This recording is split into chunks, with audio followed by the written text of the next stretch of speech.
이 기온이 지금 우리나라 강원도 인제군의 기온입니다. 서울은 영하 17.8도, 춘천 영하 21도, 전북 장수가 영하 24도, 대관령도 영하 23도. 오늘 출근하는데 정말 추워도 너무 춥다라는 생각이 들었습니다. 바람이 강해서요.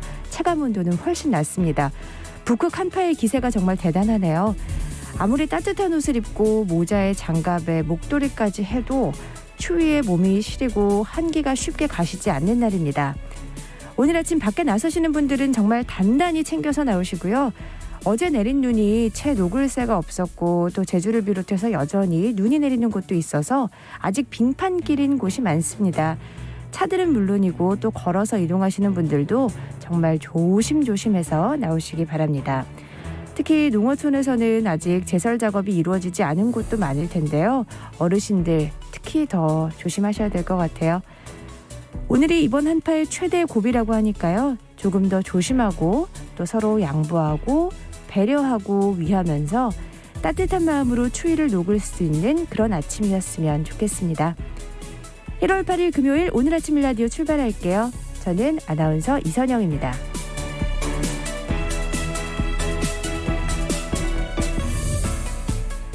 기분 좋은 금요일 새농퀴 정답과 당첨자 발표가 있는 날인데요. 지금 바로 알려드릴게요.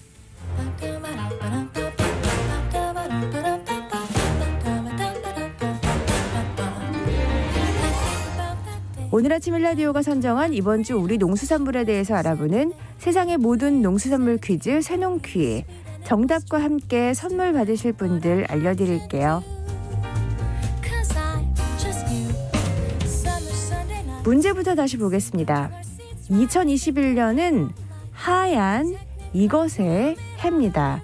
아주 오래전부터 우리와 함께해온 가축으로서 옛날에는 농사를 짓는 집에 이거 안 키우는 집이 없을 정도였고요. 또 지금은 이 동물의 고기를 이용하기 위해서 키우는 일이 더 많아졌죠. 오랫동안 농경과 운반을 담당했고 또 죽어서는 고기와 가죽과 뼈를 남기는 이것. 네, 저도 좋아하는 이것은 바로 소였습니다. 이번 주에도 많은 분들이 참여해 주셨는데요. 행운의 주인공들 알려드릴게요. 농촌진흥청에서 제공하는 웰빙 잡곡 세트는 1753-2489-4269번 이 세 분께 보내드리고요. 5660번, 2709번을 비롯한 17분께는 모바일 커피 쿠폰 드리겠습니다. 행운의 주인공들 모두 축하드립니다. 당첨되신 분들의 번호는 오늘 아침 일라디오 홈페이지 공지사항 게시판에 올려놓겠습니다. 방송이 끝난 뒤에 확인해 주시고요. 당첨되신 분들께는 저희가 개별적으로 연락드리고 있으니까 기다려주세요. 우리 농수산물에 대한 다양한 정보가 있는 시간, 세상의 모든 농수산물 퀴즈 새농퀴. 다음 주에도 더 풍성한 선물로 돌아오겠습니다. 여러분의 많은 참여 기다릴게요. KBS 라디오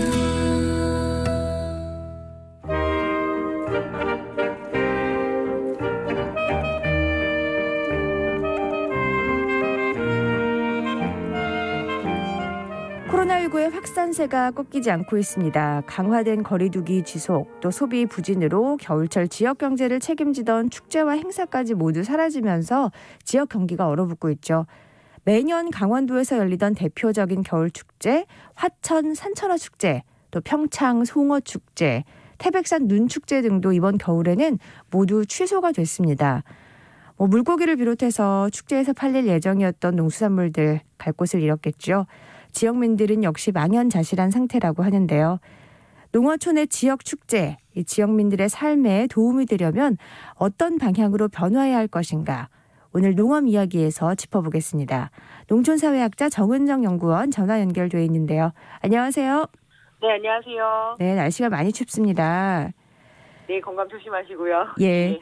코로나19 상황이 계속되면서 곳곳에 지역 축제가 취소되고 있습니다. 가장 큰 지역 축제 중에 하나죠. 강원도 화천의 산천어 축제. 역시 취소가 됐는데요. 지역민들의 타격이 클 것 같아요. 예, 조사 결과를 보니까요. 올해 코로나19가 작년부터 여파로 문화체육관광부의 예산 지원을 받는 전국 지역 축제 97.4%가 취소되거나 연기가 되었습니다. 뭐 한국의 대표적인 축제라고 할 수 있는 한평 나비축제, 그리고 보령 머드축제, 그리고 화천의 산천어 축제를 보통 꼽는데요. 대표적인 그 겨울 축제인 산천어 축제가 이렇게 개최가 어렵게 되면서 여러 산적한 문제들이 고스란히 드러나고 있습니다.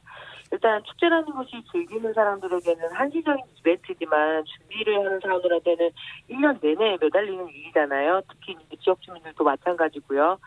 근데 이 미래에 열릴 행사를 기획하고 준비해온 입장에서는 정말 큰 타격일 수밖에 없는데요. 특히 산천어를 비롯해서 지역 특산물은 이 축제를 전제로 해서 길러지고 이렇게 준비가 되었기 때문에 적어도 이렇게 1년 전부터 하다 보니까 아무래도 이렇게 큰 타격이 올 수밖에 없습니다. 네, 1년 동안이나 준비를 한 축제였다니요.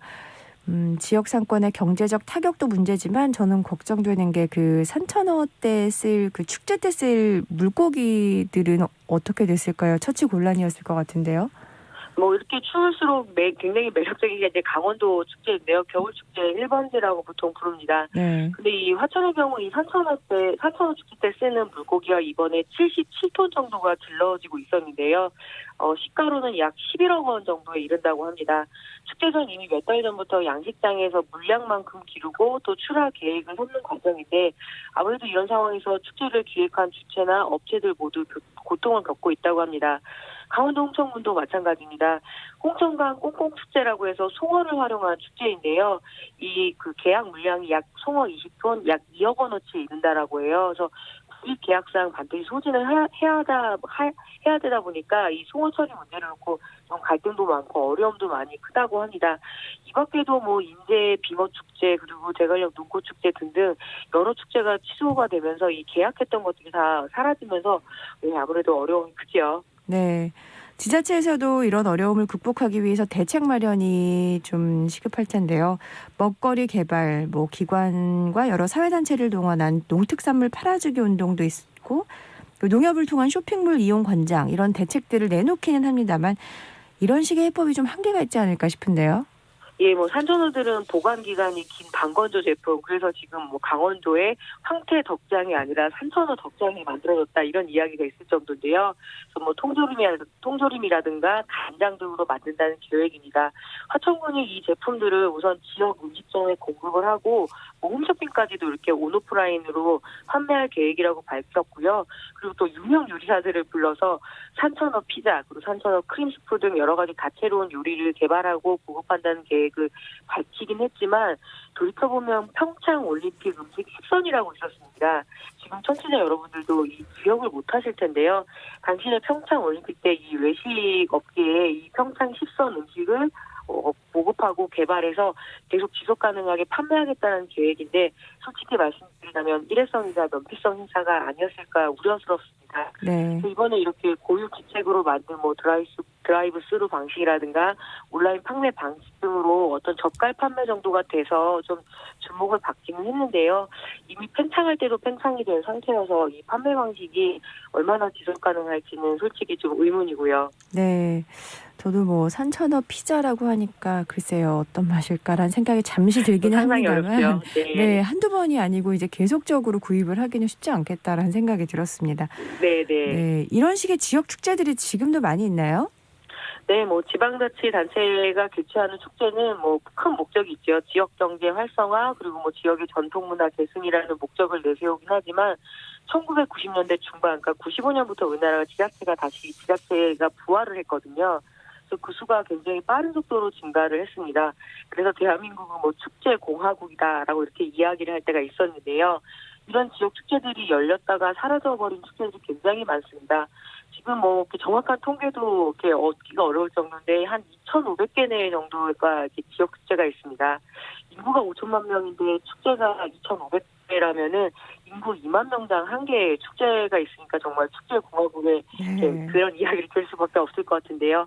이 축제가 우후죽순으로 생기고 또 지역 안배 차원에서 지원금이 이렇게 남발되곤 하다 보니까 때로는 지역 주민들도 그런 지역 축제가 있었는지 모를 때가 있습니다.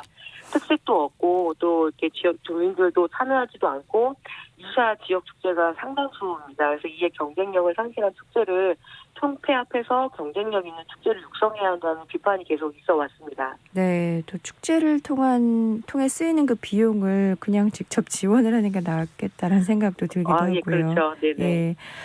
지역 축제들이 지역 경제에 얼마나 도움이 됐을까 좀 의구심이 들기도 하지만 그래도 일면 기여를 많이 한 것도 사실입니다. 농어촌 지역민들에게 이런 축제가 갖는 의미는 뭐라고 볼 수 있을까요? 네, 가장 대표적인 산천어 축제 같은 경우에는요, 농한기 지역 주민들의 고용 창출 효과가 분명히 있었습니다. 그리고 지역 농산물 판매로까지 이어졌고요.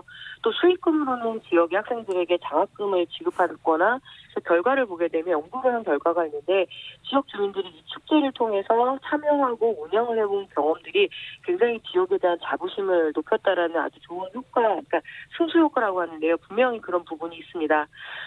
매년 100만 명 이상이 찾아왔고요. 그래서 이걸 1천억 원 이상의 효과를 얻었다라고 보고 강원도 같은 경우는 2,300억 원의 그 경제적인 효과까지도 추정을 하니까 아무래도 큰 효과는 있었다라는 것은 부인할 수 없습니다. 네, 그건 또 다행이군요. 네. 하지만 또 일면에서 산천어 축제의 경우는 동물학대와 생명 경시를 부추기는 일이라고 이 동물보호단체가 화천군을 고발하기도 하고 이 동물권에 대한 문제가 끊임없이 제기되었잖아요. 그때는 맞고 지금은 틀리다의 느낌인데요. 청도 소싸움이나 이게 철렵을 하는 문화는 전통 농촌 사회에서는 전혀 문제될 것이 없는 문화입니다. 그런데 이제 먹기 위한 고기로만 길러지는 어떤 육식 문화 그리고 동물 보호에 대한 관심이 높아지면서 이제는 문제가 되지 않았던 이런 축제들이 점점점 문제가 되기 시작을 했는데요. 예를 들어서 스페인의 투 축제 같은 경우에도 굉장히 큰 문제가 계속 되고 있거든요. 그래서 최근에는 산천어 축제의 동물 학대 고발건에 대해서 산천어는 애초에 식용을 목적으로 양식되었기 때문에 동물보호법에 저촉되기는 어렵다라는 이번에 결정이 있었습니다. 하지만 이번에는 그런 결정이 있었지만 점점 이런 갈등들은 첨예하게 드러날 건데요. 세상이 변했고 또 이제 동물은 단순히 애완이 아니라 반려의 존재이기도 하고요.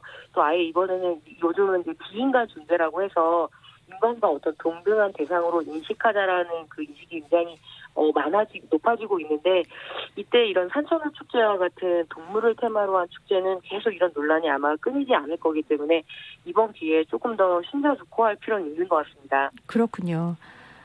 애초에 정부나 지자체 차원에서 이 농촌을 위한 이런 축제를 기획을 했다는 거는 글쎄요, 지역에 대한 충분한 고민을 하고 만들어진 걸까? 그렇지 않았던 건 아닐까? 이런 생각이 들기도 해요. 우리나라의 지역문화 축제는 시민화와 그리고 지역 전통의 계승 그리고 외래 관광객 유입 등 어떤 여러 가지 좋은 목적들은 갖다 붙이긴 하는데 이 근본적인 취지 구현이 매우 미약합니다. 일과성 소비 행사도 있고요. 또 어떤 행사든 파는 물건이 굉장히 빤하고 음식도 빤하고 그래서 천편일률의 방식인데요. 축제의 주제의 전달 효과가 굉장히 미약하고 또 지자체의 홍보 목적만 강했었던 경향이 있습니다. 그렇다 보니까 아무래도 이런 개최 동기도 불분명하고 또 인물이나 역사적 배경을 왜 일부러 이렇게 좀 발굴을 해서 테마를 정확하게 주민들이나 그리고 이제 참가객들한테 알려내지를 못한 그런 향토 축제가 굉장히 많았습니다. 그래서 그저 먹고 마시고 심지어 이제 업자들끼리 붙어서 뻔한 장터를 열기도 하면서 한번 다녀오면 다시는 가지 말아야지 하는 실망을 준 축제들이 더 많거든요. 그렇다면 이렇게 어차피 축제가 정지된 상태에서는 이 축제가 계속 열릴 수 있을까? 이런 고민들을 좀 열심히 해야 될 것 같습니다. 그렇군요. 지자체에서는 또 이 지역 축제를 계속 운영을 하면서 비대면 방식을 병행으로 추진한다 이런 방침을 내세우기도 했는데요. 글쎄요, 이런 식의 운영이 앞으로 의미를 가질 수 있을까요? 유튜브나 모바일 앱을 이용한 온라인 행사를 진행하지만 솔직히 말씀드리면 이 고령화된 농촌 사회에서 이 농촌 주민들이 참여하기 어려운 방식이라면 계속 고수할 수 있을까 이런 고민 좀 듭니다. 그래서 아무래도 축제라는 게 직접 찾아와서 즐길 수 있다는 점에서 그래서 축제인 거잖아요. 그래서 이렇게 운영이 온라인으로 할 경우에는 어려움이 굉장히 크고요. 그리고 그동안 성과가 있었던 행사가 조금 있었습니다. 젓갈 축제라든가 온라인으로 전환을 해서 판매까지 이어지는 것들의 행사들이 있었는데요.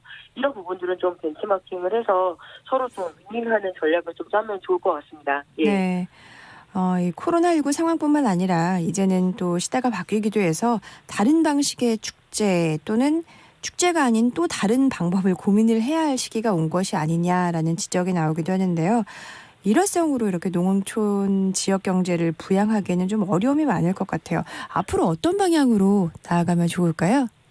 정부 차원에서 이번에 문화예술 분야 예산은 약 1조 5천억 원 정도인데요. 이게 실감형 지정, 그러니까 증강 기술이라고 하잖아요. 그리고 이런 공연이나 전시 콘텐츠 제작하는데, 그리고 온라인 미디어 예술 활동에 지원을 하겠다. 이렇게 해서 문화예술계 전반의 디지털, 비대면 환경 변화에 이렇게 대응을 해라라고 했는데, 가장 대표적인 게 왜 나훈아 콘서트 기억하시죠? 아주 네. 그냥 큰 인기가 있었는데요. 그런 방식들을 구현하기에는 아직 지자체들의 준비는 매우 부족할 겁니다. 그리고 근본적으로는 이 농어촌 지역의 그 축제 같은 경우에는 축제 없이도 농민들은 본연의 임무로 농사를 짓고 또 그 제값을 받고 그 출하하고 이렇게 농산물을 출하하고 팔 수만 있다라면 솔직히 말씀드려 이런 억지 춘향의 축제는 없어도 될 겁니다. 이번 코로나19로 축제가 불가능한 시대를 한번 맞이했는데요. 다시 한번 지역 축제의 어떤 지속 가능성에 대해서 좀 매섭게 질문을 던져볼 기회가 되고 그럴 필요가 반드시 있고요. 네, 정말 의미 있는 축제는 남기되 그렇지 않은 부분은 정말 농민들이 원래 본업에 충실할 수 있게 지원을 해주는 방법이 더 필요할 것 같다는 생각이 들고 또 그렇게 정리를 해주셨습니다. 네, 우리 농업을 업시키고 농촌과 농민의 삶을 업시키는 농업 이야기 정은정 연구원과 함께했습니다. 고맙습니다. 네, 고맙습니다.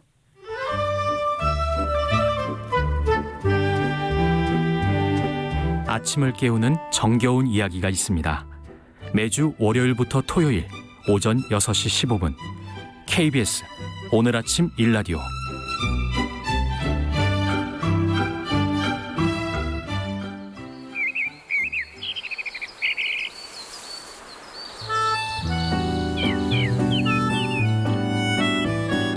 숲으로 가는 길. 숲으로 가는 길 이어가겠습니다. 숲해설가 김서정 작가와 함께합니다. 어서 오세요. 네, 안녕하세요. 네, 이 북극 한파의 위력이 정말 엄청납니다. 예, 도심에 내린 눈이 교통체증 여러 가지 위험들 많이 만들어내기도 했지만 글쎄요. 또 산을 생각해 보면 눈이 수북하게 쌓인 산은 얼마나 아름다울까 이런 생각이 드는데 작가님 눈이 쌓였을 때 이렇게 추울 때 말고 눈이 좀 많을 때 그래도 산에 자주 가셨죠? 그 체력이 좋을 때는 그 밤에 눈이 오면은 아침 일찍 산을 갔어요. 아, 네. 왜냐면 그 눈길을 처음 밟아보는 그 욕심이 있어가지고 갔는데 지금은 그냥 집에 있고 싶습니다. 네, 너무 추웠죠. 네, 예, 오늘 네. 출근할 때도 많이 힘들더라고요. 네. 자, 오늘은 어느 숲으로 가볼까요? 네, 서울시 강동구에 있는 길동 생태공원을 소개해드리겠습니다. 그 날도 춥고 코로나도 여전하고 그 산책하기 여러모로 힘든데요. 그 주변을 잠깐 살펴보시면은 생태공원이라는 이름을 달고 있는 숲이 있습니다. 그 지역에 따라 다르지만 대략 한두 시간이면은 그 자연을 느낄 수가 있고요. 그 예약 제도가 운영되는지 꼭 확인하시고 방문을 하시면 좋을 듯하고요. 그래서 국내 최초 생태공원은 1997년에 조성된 여의도 색강 생태공원이고요. 두 번째로 조성된 생태공원이 오늘 소개해드릴 길동 생태공원으로 1999년에 조성이 되었습니다. 그렇군요. 저는 이제 여의도 색강 생태공원은 갈 일이 많았었죠. 네. 그 빌딩 바로 옆에서 물이 흐르고 약간 습지 비슷하게 있고 나무 우거지고 이런 자연을 누릴 수 있다는 게 또 직장 생활하면서 굉장히 큰 행운이 아닌가라는 생각을 했는데요. 이렇게 저를 비롯한 도시민들에게 휴식을 제공하는 공간이 만들어진 지가 20년이 넘었다고 하니까 놀랍기도 하고 길동 생태공원은 그럼 20년이 지난 거잖아요. 예, 20년이 예. 조금 지난 그러네요. 건데요. 예. 네, 어떤 변화가 있을까요? 굉장히 다양한 중의 생물이 살고 있습니다. 여기는요. 2019년에 길동 생태공원이 진행한 생물종 조사 결과에 따르면요. 포유류가 16종, 조류 131종, 양서 파충류 13종, 어류 21종, 거미 155종, 곤충 1186종, 식물 혹 200종, 수서 무척주동물 134종, 식물 684종, 버섯 445종 등 총 2,985종의 생물이 서식하고 있다고 조사가 되었습니다. 이 조사가 된 게 신기하네요. 네, 네, 정말 다양하다는 생각이 드는데요. 뭐 이렇게 다양한 생물이 살고 있다는 건 그만큼 잘 관리가 되고 있다라는 그런 반증이기도 하겠죠. 네. 이 정도 생물군이 살려면 규모가 굉장히 크겠어요. 근데 여기는 규모는 축구장 한 10배 정도 되고요. 이 본래 그 길동 생태공원은 그 천호대로 도로 길가에 있는 습지였습니다. 그런데 이곳이 이제 생태공원으로 탈바꿈이 된 것은 1996년 서울시가 서울을 환경도시로 바꿔보겠다. 그래서 공원 녹지 확충 5개년 계획을 세웠는데요. 이 목적은 녹지 공간 제공이라는 본래의 목적에다가 이것을 이용하는 시민들과 학생들에게 생태계 학습이라는 교육 목적까지 더해지면서 길동 생태공원의 이름을 갖게 되었습니다. 네, 뭐 그냥 공원도 좋은데 일반 공원과 생태공원은 좀 많이 다른가요? 예, 많이 다릅니다. 그래서 여기 가시면 음식물을 드실 수가 없고요. 돗자리를 가져가셔도 안 되고 반려견도 동행할 수가 없고 자전거나 킥보드 타기도 안 되고요. 탐방로를 벗어나서도 절대 안 되고요.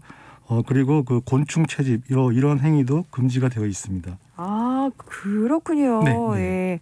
그 생태공원을 좀 해치거나 공원에 살고 있는 동식물들에게 해로운 행동하면 전혀 안 되는 거네요. 예, 그렇게 생각하시면 될 것 같고요. 네. 이 생태공원은 1952년 네덜란드에서 시작이 되었다고 하는데요. 그러니까 이 도시 건설로 살 땅을 잃은 많은 생물들에게 도시에서도 살 땅을 주겠다 이렇게 보시면 되고요. 그래서 가급적이면 인간의 개입이 없어야 하고요. 그래서 우리가 이것을 거닐면서 그렇지 고라니도 거미도 개구리도 반딧불이도 새들도 우리와 함께 생물이지 이러한 생각을 갖게 하는 게 주요 목적입니다. 네.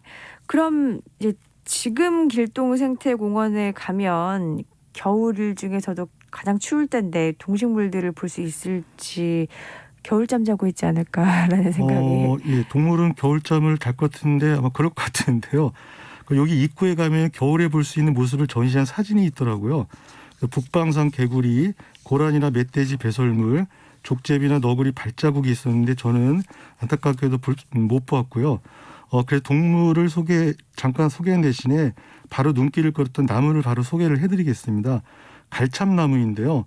아까시 등 다른 나무들도 많이 있었지만은 그곳엔 유독 키가 큰 갈참나무들이 마치 군락을 이룬 듯 시리고도 푸른 겨울 하늘으로 우뚝 서 있었습니다.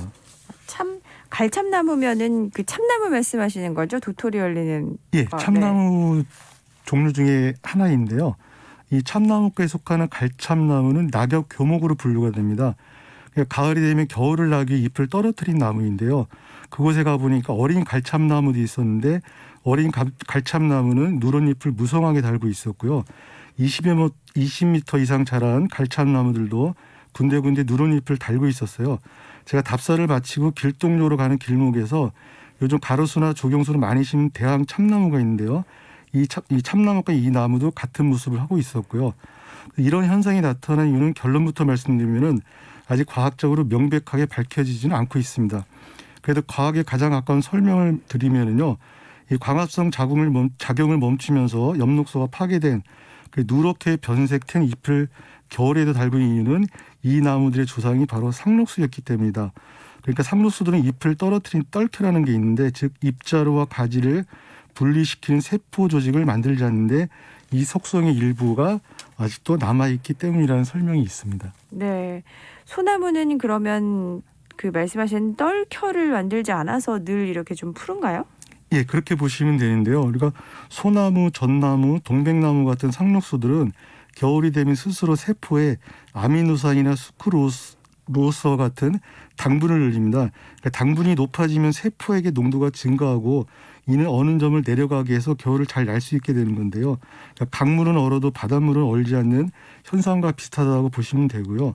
하지만 상록수 잎술도 영원하지는 않습니다. 40년 정도의 수명을 갖고 있는 나무도 있다고 하지만 대개 1년에서 4년 정도고요. 이 나무들이 항상 푸르게 보이는 것은 이 새순이 도단한 봄에 그 밑에 있는 묵은 잎을 떨어뜨리기 때문입니다. 그렇군요. 좀 늘 부지런하다라는 느낌이 들기도 하는데요. 또 다른 이유가 있을까요? 네. 그 보이는 현상에는 분명 그럴 만한 이유가 있어야 할 텐데요. 사실 정답이 없는 게 우리 사는 세상입니다. 그래서 몇 가지 더 가설을 말씀을 드려보면요. 이게 되게 흥미롭습니다. 그러니까 나무들은 새봄에 꽃과 잎을 피우기 위해 겨울을 만드는데 그 잎들이 겨울은 옆에 붙어 있으면 차가운 겨울바람이 불잖아요. 이걸 덜 느끼게 해줄 수가 있고요. 또 봄이 되면 이제 새순을 먹으려는 초식동물이 막 달려들 텐데요. 아무 맛도 없는 마른 잎을 달고 있으면은 잎을 한번 댔던 초식동물이 맛이 없으니까 더는 다가오지 않을 테고, 그다음에 이 바람에 바스락바스락 낙엽이 나뭇잎 소리가 들리면은 이 소리에 민감한 초식동물이 오지 않을까, 이런 여러 가지 해서 조건으로 이런 그 현상을 보여주고 있다고 말씀들을 많이 하십니다. 또 살려고. 네. 네. 움직이지 않는 나무라고 하는데 뭐 생장 과정을 쭉 들어보면 참 지혜롭다라는 생각이 들기도 하는데요. 네. 또 다른 나무 하나 더 소개해 주실 수 있을까요? 예, 여기 그 보기 드문 나무가 있어야지 소개를 해드리겠습니다. 그 생태공원 탐방리 입구에 그 주엽나무라는 게 있었는데요. 이 도감을 보면 주엽나무는 전국의 낮은 지대 계곡 및 하천 가장자리 드물게 자람이라고 되어 있습니다. 우리 주변에서 보기 어려운 나무인데 그곳에는 네 그루가 자라고 있었어요. 이 주엽나무는 아까시처럼 꼬투리 열매를 달고 있는 콩가식물로 낙엽 교목인데요. 그 가을이 되면 20에서 30cm 정도 되는 열매를 볼 수가 있습니다. 이 열매 모습이 좀 특이한데요. 이 뒤틀려 있습니다. 이 뒤틀려 있는 모습이 마치 노벨상을 수상한 과학자 제임스 왓슨이 발견한 그 DNA의 이중 나선 구조 같습니다. 네. 그래서 우리가 한눈에 알아볼 수가 있는데요. 그것의 주엽나무는 그렇게 크지는 않았습니다만 그래도 주엽나무 특징인 무시무시한 가시들이 줄기 껍질을 뚫고 나와 방어막을 치고 있어 가까이 접근하는 것을 막고 있었습니다. 네, 뭔가 좀 무시무시한 나무라는 생각이 네네, 들기도 하고요. 네. 가시가 그럼 이제 나무를 보호하는 거군요. 예. 그래서 보통 나무들이 가시가 있는 나무가 여러 종류가 있는데요. 이 나무들이 가시를 만드는 것은 그 초식동물로부터 자신을 보호하기 위해서입니다. 그래서 잠깐 종류를 말씀드리면요. 아까시 나무처럼 입자루 아래에 있는 턱잎이 변한 가시를 우리가 엽침이라고 하고, 산초나무처럼 나무 껍질의 일부가 변한 가시는 피침이라고 하고, 주엽나무처럼 줄기가 가시로 변한 것은 경침이라고 하는데, 이러한 경침은 줄기의 역할도 하고 더러는 잎이 자라기도 합니다. 이곳에 잎이 자라기도 하고요. 주엽나무 가시는 가지를 치며 갈라지면서 15cm까지 자라는데요. 가시가 자라는 나무 줄기 색깔은 어두운 갈색 혹은 회색 계통이고요. 줄기에 숨을 쉴 수 있는 피목, 그러니까 숨구멍이 나무 줄기에 발달이 되어 있습니다. 우리나라 토종인 주엽나무는 이 비슷한 생김새 때문에 중국 원산인 조각자 나무와 많이 비교가 되는데요. 이 주엽나무 열매는 나선형으로 뒤틀려 있지만은 조각자 나무는 반듯한 게 그렇지가 않고요. 그다음에 주엽나무 가시는 횡단면이 다소 납작한데 조각자 나무는 둥글둥글하다, 이렇게 보시면 됩니다. 그렇군요.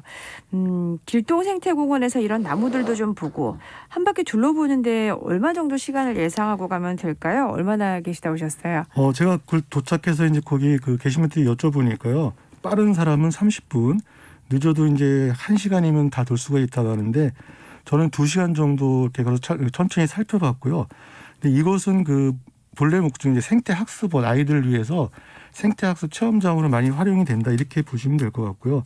그래서 이런 길동 생태공원 같은 생태공원이 많이 있어야 되는 이유는 뭐냐면은 한 생태학자에 따르면은 산에서 나무를 없애면 숲의 흙은 축축한 낙엽 더미에서 바싹 구운 벽돌로 변한다. 흙이 마르게 되면 땅벌, 그다음에 등이 축축한 도롱뇽, 그다음에 봄 한철살의 식물의 덩굴 줄기가 말라 죽는다, 이렇게 말씀을 하십니다. 이 말은 생물들이 다시 살아오려면 다시 숲을 만들어야 하는 건데 이는 오랜 시간이 걸린다는 것입니다. 그래서 우리가 도시를 만든다는 것은 많은 나무들이 없어진다고 보시는 것과 같은 건데요. 이제라도 길동 생태공원 같은 곳이 많아져 가지고 그곳에서 생태 감수성을 키우면 나무가 나뭇잎을 달고 가시를 달고 스스로를 보호하는 것처럼 우리도 우리를 보호하는 현명한 그 지혜를 터득할 수 있는 좋은 길을 만들어가지 않을까, 이런 생각을 생태공원에서 해봤습니다. 네, 우리와 함께 사는 나무를 좀 더 잘 가꿔야겠다는 생각이 듭니다. 어느 때보다 또 스스로를 보호하는 게 중요한 시기에 나무와 숲으로부터 또 지혜를 배웠습니다. 숲으로 가는 길 숲해설가 김서정 작가와 함께했습니다. 작가님 고맙습니다. 네, 감사합니다. 네, 오늘 방송 함께해 주시는 분들 많습니다. 숲으로 가는 길 다시 한번 듣고 메모해야 하는데 어떻게 다시 들을 수 있나요? 김미진 님께서 질문하셨는데요. 오늘 방송 끝나고 저희 유튜브에 오늘 아침 일라디오 검색하시면 다시 들으실 수 있습니다. 이 추운 아침에 출근하느라고 고생 많았다고 방송 함께 들으면서 감사히 잘 듣겠다고 문자 보내주신 분들 정말 많습니다. 김정옥님, 김윤희님, 7416님, 원유자님, 3744님, 7922님, 이정환님 고맙습니다. 자, 날씨 알아보겠습니다. 아침에 이미 나오신 분들 아시겠지만 오늘 정말 춥습니다. 단단히 챙겨 입고 나오셔야겠는데요. 서울 영하 18도, 춘천 21도, 강원도 철원 영하 26도. 이번 겨울 들어서 가장 춥습니다. 체온을 지킬 수 있는 방법이 있으면요. 다 써주셔도 좋을 것 같아요. 핫팩도 좋고요. 서해안에는 아직 눈이 내리고 있습니다. 호남과 충청은 내일까지, 또 서해안과 제주는 모레까지 눈이 내리겠습니다. 앞으로 제주 산지와 울릉도, 독도에는 30cm 이상, 또 호남 서해안과 제주에는 최고 15cm, 충남 서해안, 전남 서부 지역에는 또 2에서 7cm의 눈이 더 내리겠습니다. 농어촌에서는 특별히 시설물 관리와 또 농작물 관리에 신경을 쓰셔야겠고요. 마을에 따라서는 또 제설 작업이 원활하게 이루어지지 않은 곳도 있을 겁니다. 도심에서도 이면도로는 여전히 빙판길이 많은데요. 차로 이동을 하시거나 또 걸어서 이동하시는 분들 모두 미끄러지지 않도록, 이런 사고는 또 절대 있으면 안 되겠죠. 조심해서 이동하시기 바랍니다. 오늘 당부 말씀이 좀 많았습니다.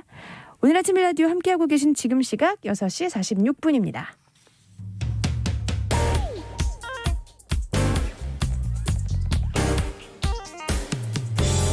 오늘 아침 뉴스 브리핑. 뉴스 브리핑 팩트체크 미디어 뉴스톱 김준일 기자 연결합니다. 안녕하세요. 예, 안녕하세요. 네. 최근 코로나19 집단 발생 원인으로 지목된 곳이 인터콥 BTJ 열방센터라는 곳인데요. 경북 상주시가 일시 폐쇄 행정명령을 내렸네요. 예, 어제 상주시장이 직접 센터를 방문해서 시설 폐쇄 안내문을 정문에 부착을 했는데요. 이 폐쇄 조치는 코로나19 상황이 진정될 때까지 이어간다는 계획인데요. BTJ 열방센터 진출입로 앞에 방역 초소를 설치하고 각종 행사 등을 24시간 점검한다는 계획입니다. 상주시는 지난 4일에 관계자를 만나서 코로나19 검사를 받고 역학조사에 협조하라고 요청을 한 바가 있는데요.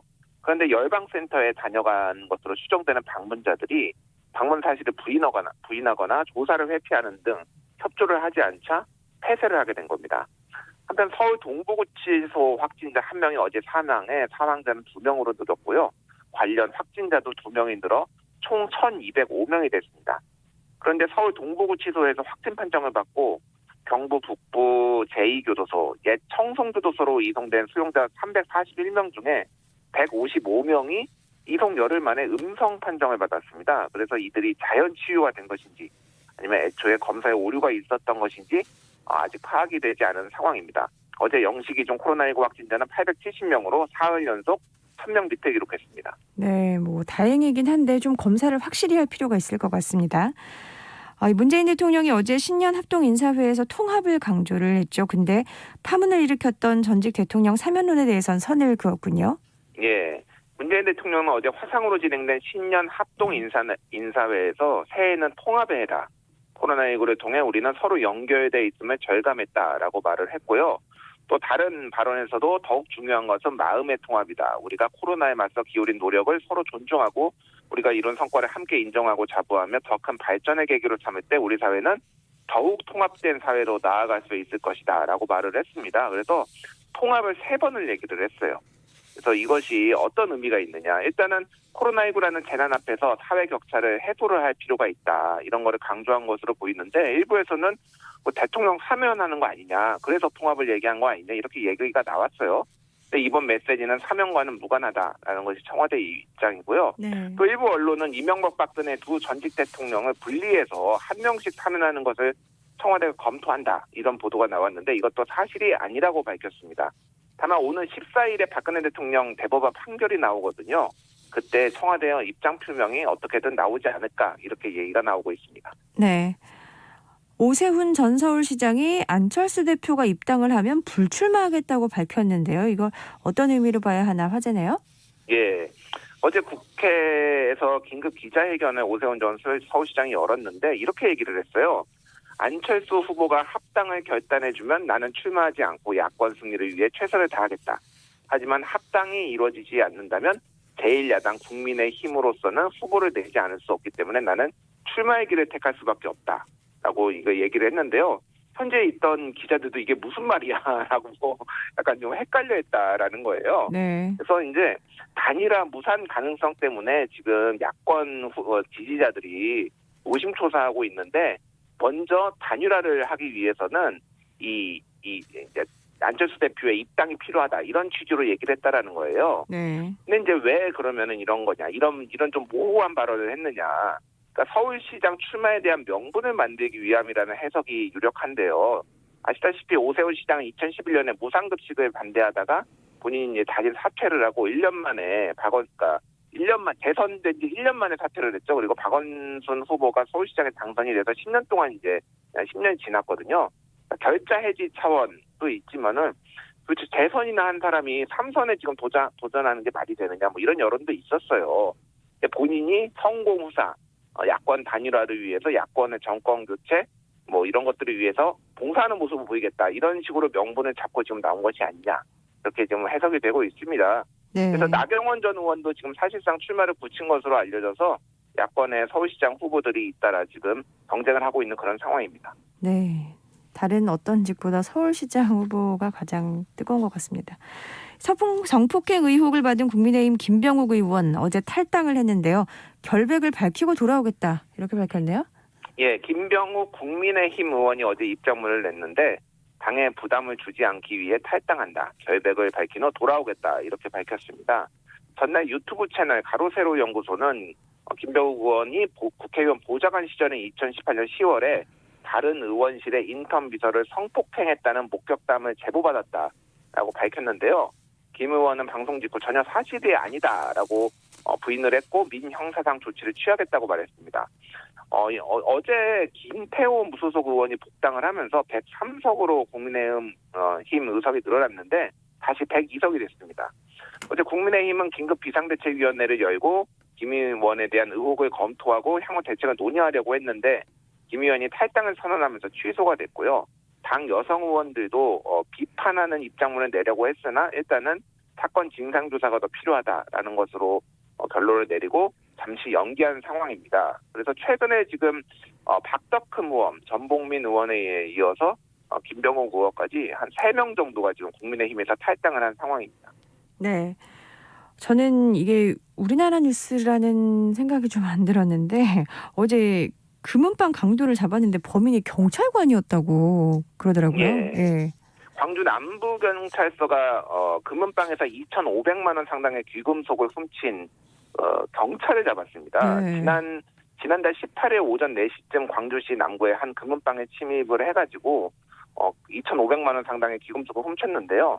순식간에 훔쳤습니다. 그래서 준비된 공구로 금은방 셔터를 내리고 유리 진열장 부수고 귀금속을 훔쳐 달아났는데 몇 분이 걸리지 않았어요.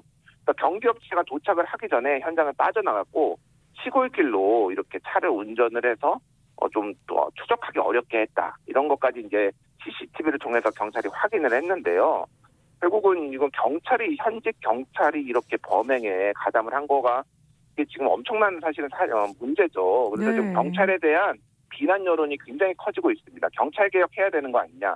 최근에 그리고 정인이 사건도 있었지 않습니까? 거기에서 3차례 학대 신고가 있었음에도 불구하고 경찰이 제대로 조치를 안 해서 결국 사망한 사건까지 있었기 때문에 이것과 관련해서도 전체적으로 경찰 개혁해야 된다, 이런 목소리들이 많이 나오고 있는 상황입니다. 네. 이 추운 날씨에 너무나 고생하시는 경찰관분들도 너무 많으시겠지만 일부 이런 사건이 터지면 이제 국민들이 너무나 실망을 하기 마련이죠. 오늘 국회에서 중대재해기업 처벌법을 처리할 예정인데 여야가 법안에 합의를 하는 그 합의점을 찾는 과정에서 노동계와 재계 모두 불만을 쏟아내고 있는 상황이라고요? 예, 일단 여야가 굉장히 근접을 했어요. 그래서 어제 국회 법안심사 소위를 통과를 했습니다. 그래서 이제 내용을 좀 보면은 마지막 쟁점이었던 게 50인 미만 사업장에 이걸 적용할 것이냐 말 것이냐였는데 일단 3년간 법 적용을 유예를 하기로 했습니다. 그리고 중소기업 부담을 이유로 법 공포 이후 4년간 유예 기간을 적용하는 것을 이제 처음에는 검토를 했는데 이거를 3년으로 줄인 거고요. 중소기업 벤처부 같은 경우에는 5인 미만 사업장도 제외해달라 이렇게 요청을 했는데 그것도 받아들여가지고 결국 이제 적용이 안 되는 걸로 5인 미만은. 5인 미만 사업장에서 거의 절반 정도가 지금 사망 사고가 나고 있는데 이것이 실효성이 있느냐 이런 얘기들도 나오고 있거든요.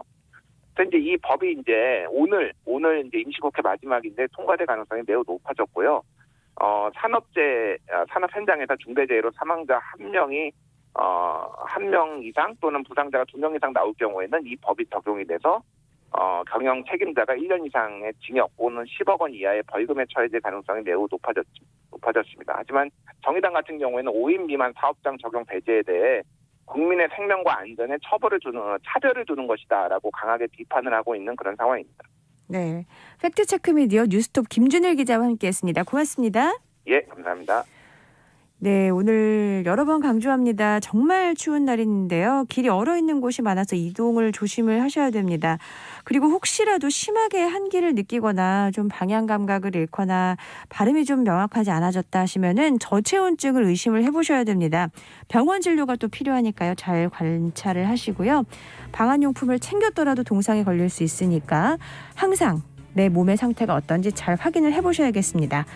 오늘 아침 일라디오 지금까지 아나운서 이선영이었습니다. 행복한 하루 보내세요. 고맙습니다.